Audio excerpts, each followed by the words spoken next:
Hoy, para celebrar el 20 aniversario de la saga, os voy a contar la historia de cómo Pokémon ha marcado mi vida. Aunque tenía Game Boy, concretamente la Game Boy Pocket color rosa, nunca pude jugar a Pokémon rojo, azul o amarillo. Mi primera vez con Pokémon fue cuando me regalaron la Game Boy Color morada transparente, la mejor obviamente, con el Pokémon Plata. Así fue como empecé mi primera aventura Pokémon. Mi primer Pokémon fue Chikorita. Esta decisión se basó en que era el Pokémon más mono de los tres. Aún lo pienso. Te quiero, Chikorita. Y no lo recuerdo muy bien, pero juraría que le puse un nombre cursi en plan Chiqui o algo así. No sin antes preguntar a mis padres qué era un mote. He intentado recordar más datos sobre mi primera aventura, pero la verdad es que la edad hace estragos y solo puedo recordar que no llegué a pasarme la liga. En cualquier caso, corría el verano de 2001 y mi hermana mayor y yo nos pasamos todas las vacaciones viciadas jugando. Ella tenía la Game Boy Color turquesa y el Pokémon Oro. Para aquel entonces yo tenía 7 años y Carol 11. Mi hermana pequeña, Miriam, tenía tan solo 10 meses. Pasaron los años y en algún momento de 2003 me regalaron mi querida Game Boy Advance. Para ese entonces mi hermana mayor ya estaba en la prepubertad y no le interesaba jugar a la consola. Me regalaron el juego de Pokémon Zafiro, para mí, el mejor juego y al que más cariño tengo, y como no, una vez más siguiendo mis instintos de monosidad, elegí a Mudkip como inicial.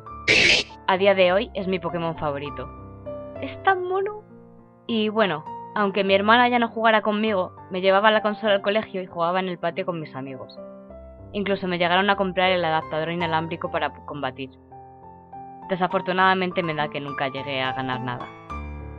No mucho después llegó la nueva generación de consolas portátiles con la Nintendo DS, y con ella surgieron nuevas formas de jugar a juegos sin comprártelos, gracias a la tarjeta R4 y a páginas como Espal DS. Para cuando salieron el Perla y Diamante, yo era muy activa en este tipo de prácticas, y como era de esperar, probé el juego cuando estuvo disponible.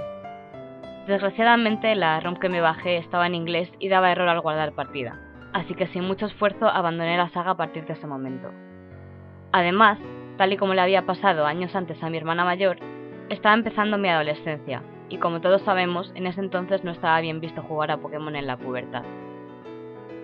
Muchos años después, ya en la universidad, hubo una temporada nostálgica en la que todo el mundo decidió volver a jugar a Pokémon, y yo no iba a ser menos, así que me instalé el Pokémon Plata en el ordenador y esta vez sí, me pasé el juego entero.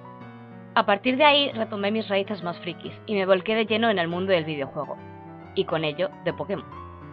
En 2013, mientras esperaba la llegada de la sexta generación, jugué un poco a Pokémon Blanco 2, pero al poco de empezar a jugar salió el Pokémon X e Y fue con la llegada de la sexta generación cuando la cosa se puso seria para mí.